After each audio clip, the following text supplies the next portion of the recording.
The medieval Christian philosopher and theologian Thomas Aquinas helpfully distinguished between fear as an emotion and fear as a way of living.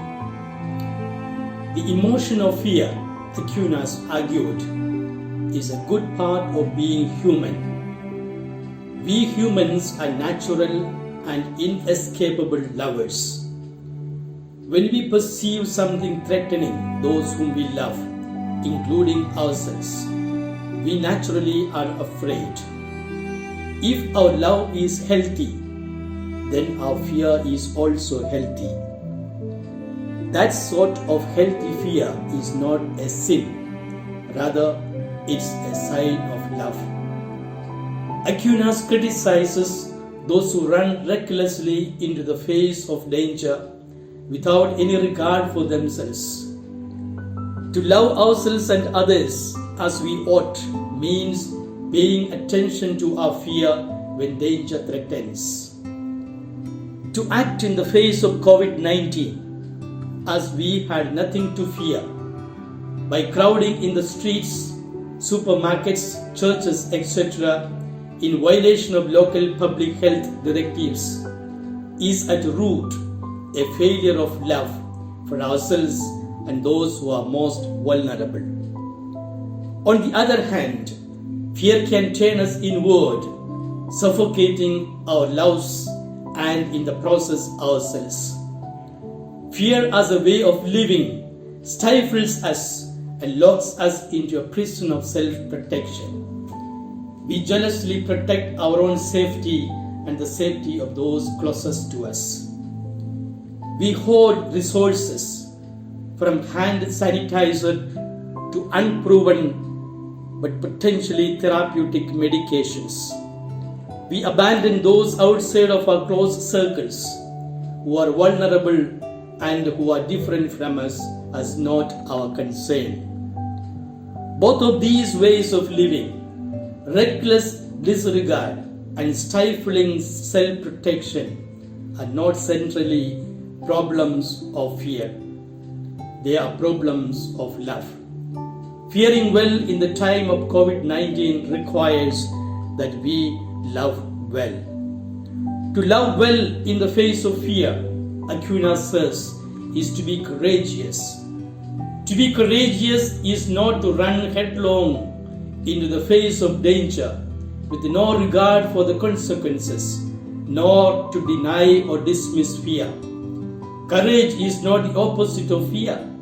Rather, to be courageous is to rightly apprise danger and feel the weight of fear, and yet, even so, to stand firm and do what love requires. There was once this criminal who had committed a crime. He was sent to the king for his punishment. The king told him he had a choice of two punishments. He could be hung by a rope or take what's behind the big, dark, scary, mysterious iron door. The criminal quickly decided on the rope. As the noose was being slipped on him, he turned to the king and asked, "By the way, out of curiosity, what's behind that door?" The king laughed and said, "You know, it's funny. I offer everyone the same choice, and nearly everyone picks the rope."